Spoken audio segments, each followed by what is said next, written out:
Hello and welcome everyone. My name is Reshmi Mukherjee. In my channel you get ICC, ISC topics, English literature and English language topics.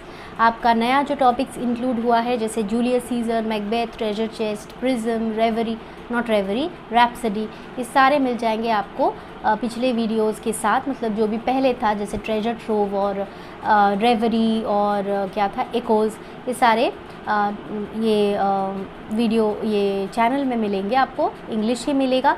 slothskill.com ये मेरा website है। यहाँ पे आपको written materials मिल जाएंगे जैसे guide book में आपको मिलता है, वो आप यूज़ करिए क्योंकि ये फ्री मटेरियल्स है। वो सब्सक्राइब करके रखिए ताकि आपको कभी भी जो भी मैं डालूँ वहाँ पे आपको मिल जाए, ठीक है।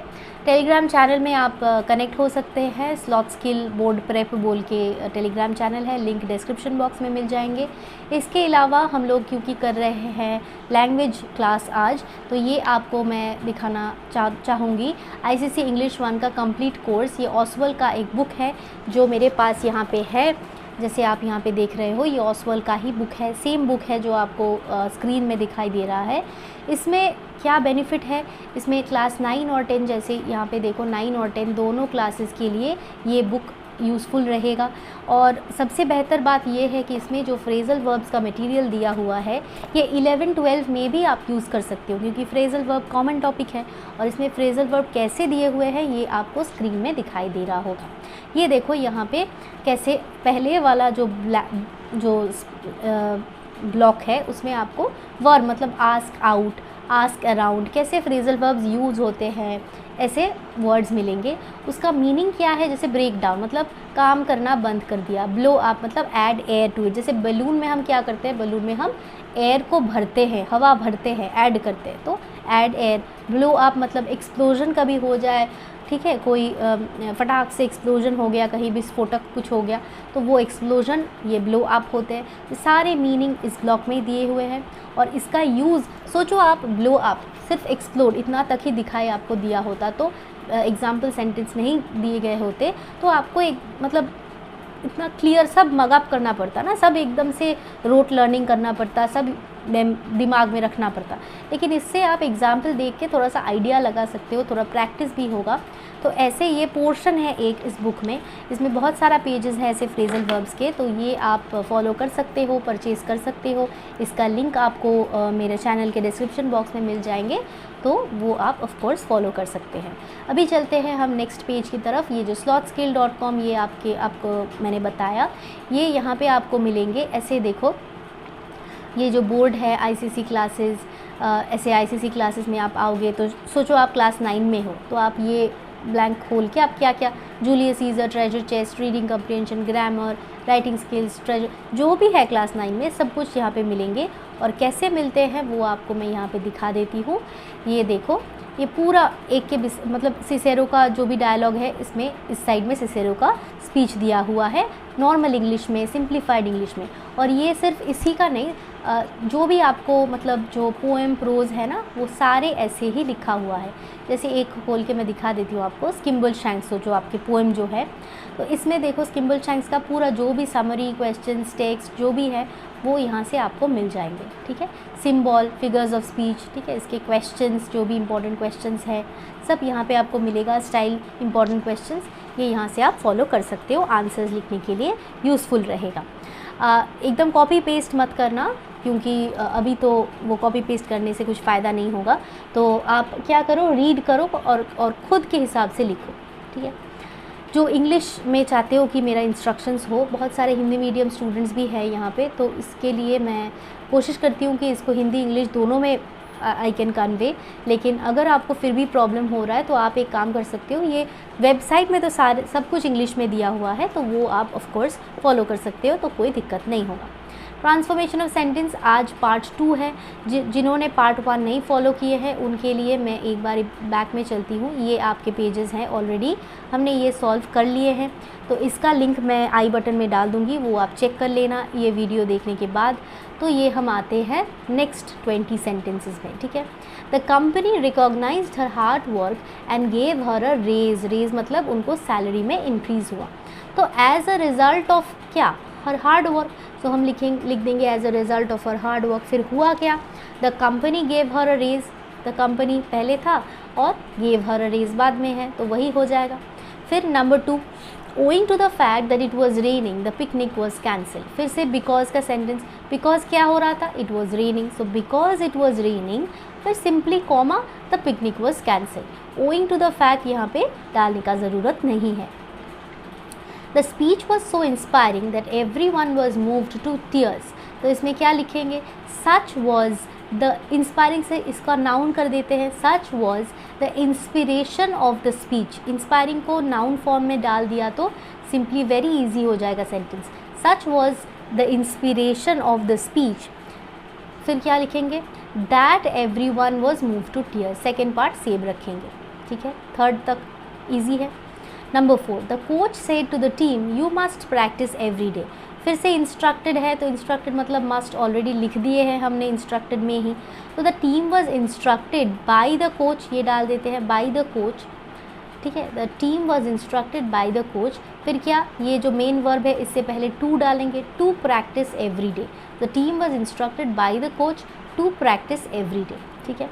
Number 5, in spite of the fact that she was nervous she gave an excellent presentation. Even though क्या हुआ था कि शी वॉज नर्वस, है ना, फिर भी लेकिन उसने क्या कर पाया, she gave an excellent presentation, तो हम लिखेंगे even though she was nervous she gave an excellent presentation, ठीक है। तो अगर आपको लगे कि मैं ज़्यादा मतलब थोड़ा सा स्पीड ज़्यादा है तो थोड़ा सा पॉज कर लो, सेंटेंस रीड करके थोड़ा पॉज कर लो, फिर सोचो कि इसका आंसर क्या हो सकता है। सोच लिया, कॉपी में लिख लिया, फिर चेक करो प्ले बटन दबा के कि मैं जो बता रही हूँ वो सेम है कि नहीं।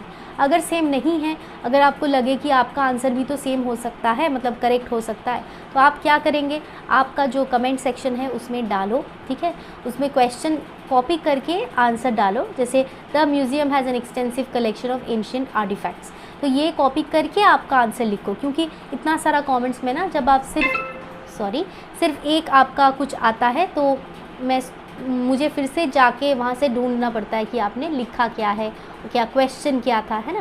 तो इससे बेहतर है कि आप वहाँ से कॉपी पेस्ट कर दो, क्योंकि बहुत इतना टाइम नहीं रहता है कि मैं आपको फिर से चेक करके बता पाऊँ। तो आपका ज़रूरत है तो आप वहाँ से कॉपी पेस्ट करके क्वेश्चन भी डाल दो, फिर कॉपी पेस्ट तो नहीं कर पाओगे, लिख लो वहाँ पे, फिर मैं इमीडिएटली आपको आंसर बता पाऊँगी। व्हाट द म्यूज़ियम बोस्ट्स, ये क्या होगा, what the museum boasts, boasts के बाद ऑफ लिखना होगा, what the museum boasts of, फिर क्या लिखे, is an excellent collection, is an excellent collection of ancient artifacts. Boasts के बाद ऑफ लिखेंगे, ऑफ, फिर ये जो पोर्शन है an extensive collection of ancient artifacts, ये पूरा आ जाए, ठीक है। The company rewarded him for his innovative ideas, फिर स्टार्ट कैसे करना है, एज अ रिज़ल्ट ऑफ, तो एज अ रिज़ल्ट ऑफ क्या, हिज इनोवेटिव आइडियाज़ ना, किसकी वजह से उसने रिवॉर्ड मिला, उसको रिवॉर्ड मिला, as a result of his innovative ideas the company rewarded him, ठीक है। ऐसे नहीं लिखेंगे कि he was rewarded by the company, जहाँ पे ज़रूरत नहीं है वहाँ पे हम चेंज नहीं करेंगे, ठीक है।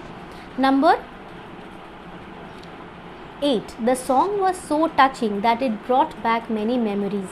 सच was the touching nature of the song, song के बारे में बोल रहे हैं ना, टचिंग, तो such was the touching nature of the song that it brought back many memories, हो गया। Number 9, the principal said to the students you must follow the school rules. जैसे पहले हम बहुत बारी ये कर चुके हैं, आप तो कोशिश करने से ऑफ कोर्स करोगे, अगर आपने ठीक से ये भी वीडियो फॉलो किए हैं तो भी लिख पाओगे।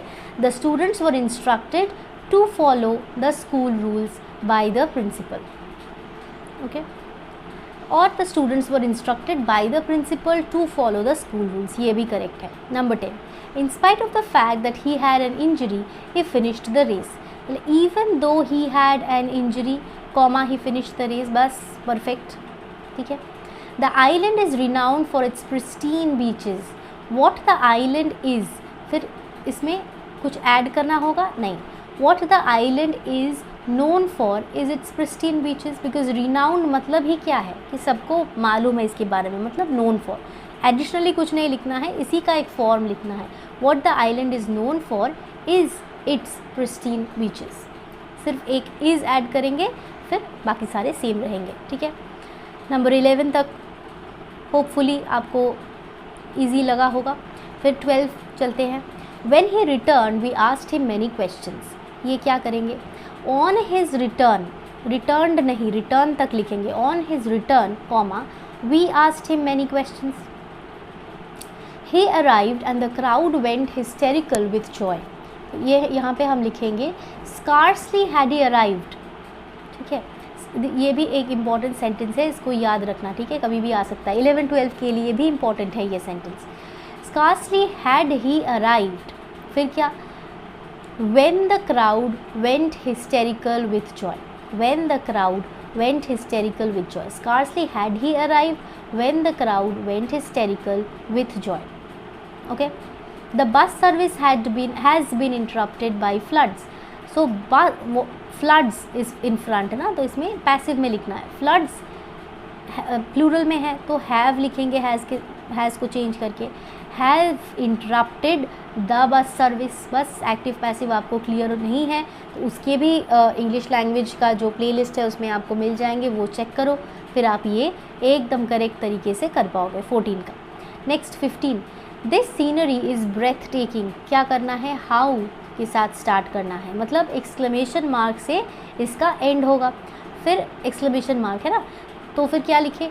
How breath taking is this scenery, बस how breath taking this scenery is, ऐसे भी लिख सकते हैं, ऐसे ही लिखेंगे, how breath taking this scenery is question mark, ठीक है, क्योंकि इज़ दिस सीनरी बोलने से क्वेश्चन मार्क आ जाएगा, तो हमें एंड करना है एक्सक्लेमेशन मार्क से, तो how breath taking this scenery is, ठीक है। Number 16, you are entitled to a discount as long as the offer lasts, तो यहाँ पे सो लॉन्ग से स्टार्ट करना है क्वेश्चन नंबर 16 को, तो so long as the offer last, जब तक ऑफ़र है, so long the offer lasts, फिर you are entitled to a discount, ये पहला वाला पार्ट आएगा, you are entitled to a discount, ठीक है, so long the offer lasts, comma, you are entitled to a discount, ठीक है, ये हमारा हो गया नंबर 16। फिर लास्ट का जो 4 सेंटेंसेस है उससे पहले आपको मैं बता रही हूँ जो टेंस का एक्सरसाइज है वो भी बहुत इम्पॉर्टेंट है, वो हम करेंगे may be in a few days, और आप लिखते रहना कि आपका कोई भी प्रोज, कोई भी पोइट्री या फिर मैकबेथ का कोई पार्ट, जूलियस सीज़र का कोई पार्ट, बाकी जो पहले सिलेबस में था वो तो अभी जो 10-12 का जो सिलेबस है उसका तो सारे मटेरियल्स है यहाँ पे, तो वो आपको मिल जाएंगे। जूलियस मतलब नया जो टॉपिक्स है उसका अभी तक सब कुछ नहीं दे पाई मैंने वहाँ पे, अभी तो शुरू हुआ है उसका, तो जो भी आपको ज़रूरत है मैं कोशिश कर रही हूँ कि जैसे सारे मैं देख रही हूँ कि बहुत सारी जगह पे आपको प्रोज़ मिल रहा है, इसीलिए मैंने कोशिश की है कि प्रोज़ तो ऑफ कोर्स मैं डाल दूँगी, लेकिन वो थोड़ा सा ईजी भी रहता है, इसीलिए मैंने कोशिश की है जो पोएम्स जो डिफ़िकल्ट लगता है आपको वो डालने की कोशिश किया है मैंने। अभी आपको अगर प्रोज़ का कोई टॉपिक चाहिए हो, जल्दी चाहिए हो, तो वो मुझे इन्फॉर्म कर देना, अकॉर्डिंगली मेरा वीडियोस रहेगा, ठीक है। चलो 17, he is so tall that he cannot enter through this door, ये वेरी इजी है, he is too tall to enter through this door, he is TOO too tall, फिर TO2 enter through this door. Number 18, the doctor said to him drink at least 3 liters of water every day. The doctor advised him to drink at least 3 liters of water every day. ये order या advice हुआ तो, request हुआ तो TO2 use करते हैं हम, किससे पहले? वो वर्ब, मेन वर्ब के पहले, तो मेन वर्ब कौन सा है यहाँ पे? ड्रिंक करो, यही तो बोल रहे हैं कि पानी पियो, तो इससे पहले TO2 का यूज़ करेंगे हम, ठीक है। Number 19, Sunita is the best debater in our team, तो ये डिग्रीज़ ऑफ कंपैरिजन का टॉपिक है, ये अगर आपको डिफ़िकल्टी हुआ तो मुझे बताना, मैं इसका भी डिटेल में लाऊंगी आपके लिए। Sunita is the best debater in our team, no other debater is as good as Sunita in our team, ये एक पॉसिबिलिटी हो सकता है। ये हमने किस में लिखा? पॉजिटिव डिग्री में। कंपैरेटिव डिग्री में कैसे लिखे? No other debater is better than Sunita in our team, ये भी लिख सकते हैं, और दोनों ही करेक्ट है। ये देखो आपको सुपरलेटिव में दिया हुआ है, इसके हम पॉजिटिव में भी लिख सकते हैं, सुपरलेटिव कंपैरेटिव में भी लिख सकते हैं, दोनों करेक्ट हैं यहाँ पे। Number 20, not only did he score a century but also took 3 important wickets, तो बिसाइड स्कोरिंग अ सेंचुरी, पहले क्या किया? स्कोर किया century, beside scoring a century, comma, he also took 3 important wickets. He क्यों लिख रहे हैं या इससे पहले, क्योंकि पहले तो कहीं लिखा ही नहीं, सेंटेंस में तो ही था लेकिन हमने तो बी पार्ट में लिखा नहीं। बिसाइड स्कोरिंग अ सेंचुरी हमने बोला है, कम्प्लेक्स में करेंगे ना सेंटेंस को, इसीलिए। तो बिसाइड स्कोरिंग कम्प्लेक्स में नहीं, सिंपल में कर रहे हैं। जो दिया हुआ था वो कंपाउंड सेंटेंस था। तो beside scoring a century he also took 3 important wickets. ये इंपॉर्टेंट है क्योंकि ही को छोड़ के हम कैसे, हम तो सब्जेक्ट नहीं लिख के या जो पर्सन है जो वो काम कर रहे हैं उनके बारे में तो मेंशन करना है एटलीस्ट एक बारी, तो हम मेंशन करेंगे ही, ठीक है, in the middle of the sentence. तो ये हो गया हमारा 20 सेंटेंस। हम लोग 20 किए थे पार्ट 1 में, 20 किए हैं पार्ट 2 में, और ये हमने जो आपको ऑलरेडी बता दिए हैं डिस्क्रिप्शन बॉक्स में भी मिलेगा slothskill.com। ये लिंक आप गूगल सर्च करो, जैसे मैंने पहले आपको बोला, वहाँ पे भी ये बहुत सारा ट्रांसफॉर्मेशन सेंटेंस आपको मिलेंगे। वहाँ से प्रैक्टिस करो, वहाँ पे आंसर दिया हुआ रहता है। आप फिर से इसको अगर देखने की मतलब आप सोचे कि टाइम वेस्ट हो रहा है तो आप क्या कर सकते हो, आपको शायद एक्सप्लेनेशन नहीं चाहिए, सिर्फ आंसर्स चाहिए, तो वहाँ पे जाओ, वहाँ पे आपको पूरा आंसर्स नीचे मिलेंगे क्वेश्चंस के साथ, वो आप फॉलो कर सकते हो, ठीक है। That is all. I hope you like my session. आपको ऑफ कोर्स मेरे साथ जुड़े रहेंगे, बहुत सारे लोगों के साथ शेयर करेंगे ताकि वो लोग भी जुड़ पाए और बहुत सारे लोगों को बेनिफिट हो पाए इस वीडियो से, ठीक है। चलते हैं, मीट करेंगे हम संडे में कोई न्यू टॉपिक लेके। Thank you, bye bye, signing of.